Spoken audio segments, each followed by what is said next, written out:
All right, let's talk about the Steam Deck. Let's talk about why it's seemingly selling out or the window is getting pushed for pre-orders, why I think it's exciting, and why it's not all going to be sunshine and rainbows, perfect thing.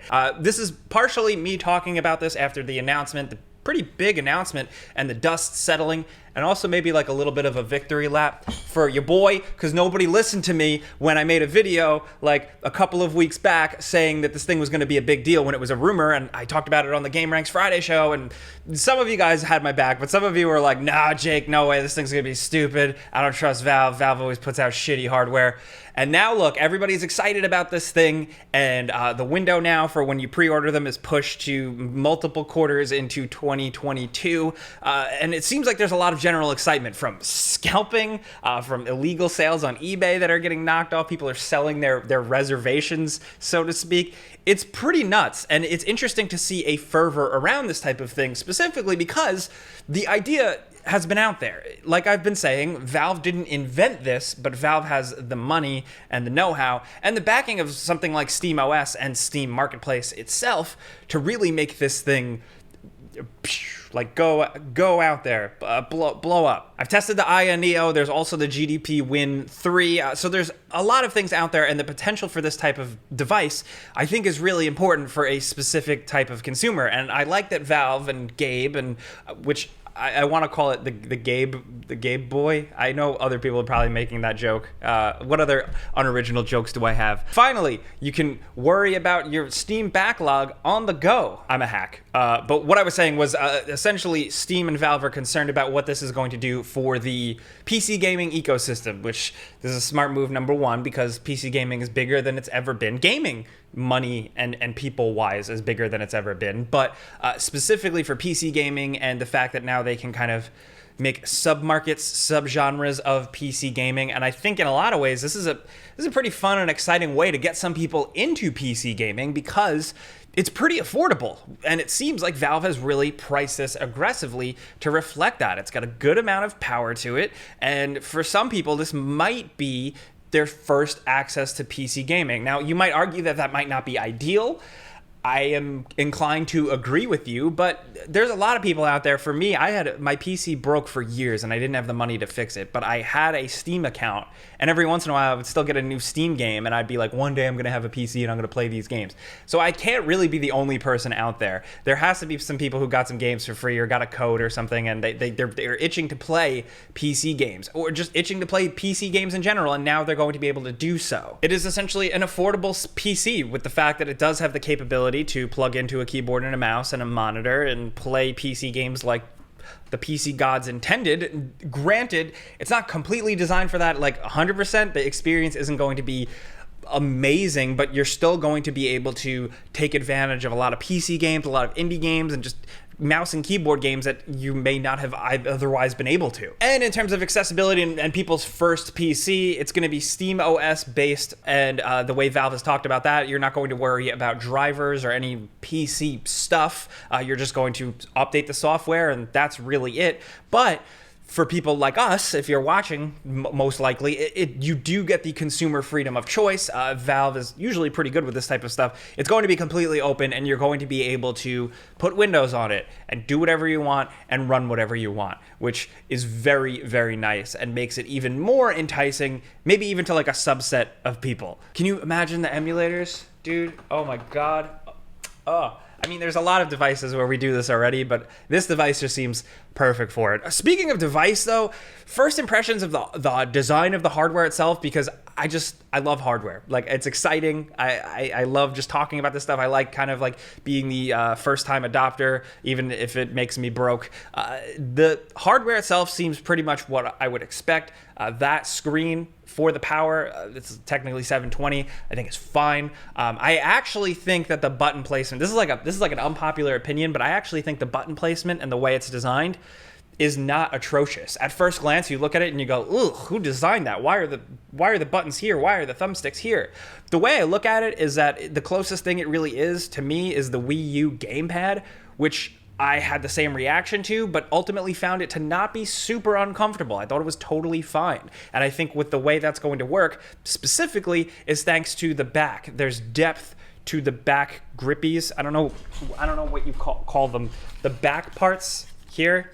There's depth to that, which probably will help overall if we're just talking ergonomics. Then the fact that it does have the touch pads to be able to use a mouse if you want to in a quick pinch. Reports are that's pretty good. I've never really enjoyed those types of experiences. The interesting thing is the back trigger buttons. It's going to come with 4 mappable trigger buttons on the back of the controller, similar to an Xbox Elite controller or some type of Pro controller. And that's a very nice and very extra inclusion. They didn't have to do that, but they did. Personally, for this type of device, I actually think those might get in the way. But that's just me. I'm more likely probably going to disable them. But again, personal preference, I think the freedom of a lot of choices here is going to be good. Even though this is an idea that has existed, I think part of the reason why it's selling out and why it made such a big splash is because most people never thought of this type of thing before or thought it could be done. Not a lot of people are backing the Aya Neo on Kickstarter that are more mainstream audiences who aren't online 24/7. This seems like the next big thing for a lot of people, and that's why I think a lot of people rushed and crashed Steam to pre-order it. Now, while this thing did initially make a splash, it still has an uphill battle to really take hold with mainstream audiences. And I also think that there's a lot of comparison going on out there in terms of fanboys, people online, the mainstream outlets, GameRanks probably too, comparing this thing to the Nintendo Switch. Dude, the Switch is dead. I've seen it. I've seen a million comments. The Switch is done for. This thing is going to kill it. There's no comparison for me personally. I think they're completely different devices for completely different audiences. If you are the type of person that wants PC gaming on the go and you want to access and play pretty much any game with more power, yeah, then it's going to seem like the Steam Deck is going to beat out the Nintendo Switch. But for me, who kind of just plays games everywhere, I go to the Switch for different things. But power-wise and library-wise, sure, yeah, the Steam Deck gets it, especially if it works. I'm also not too afraid of Valve. I mean, I am and I'm not. So a lot of talk is people saying, well, Valve had the Steam Link and the Steam controller for just a few years, and then they immediately just put it on sale and sold it out and put it on clearance, and then that was it. The people who really like the Steam controller are very happy with it. It didn't go completely mainstream, but it's out there. The Steam Link is also a pretty useful device, despite the rapidly changing type of system that is behind that type of thing, streaming, what you will.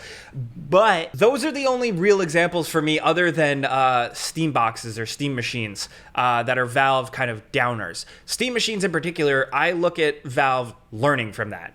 These companies want to make a bunch of money. They're going to learn from their mistakes. Sometimes not. But here, I think they are. And I actually think that the Steam Deck and the handling of it is partially a response to some of those failures in the past.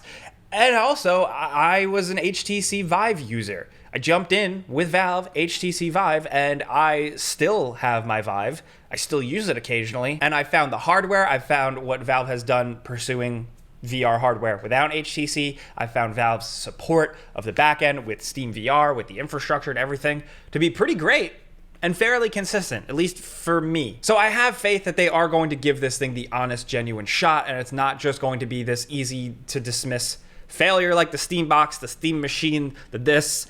You guys know I talk about stuff I like, and I'm rooting for video games. I love them. The Eternal Optimist, I apologize, but I'm backing my shit up here. Now, like I said earlier, it's not all sunshine and rainbows, and that's for a very specific reason, and it's honestly kind of the device itself and how the whole thing goes down. So first of all, testing other similar devices. The big trade-off here is battery life. This thing, you've seen probably the specs by now. If you're playing a crazy real AAA game, you're going to get 2 hours out of this sucker. Depending on the games, indies, you're going to get more. Web browsing or watching videos, you're going to get more. Lower tier games, maybe you lower the specs, the graphics settings, lower the frame rate, you're going to get more. But I think at first glance, it's going to disappoint some people, especially people who don't have a tolerance for this type of bullshit. If you've been playing with tech for a while, you get it.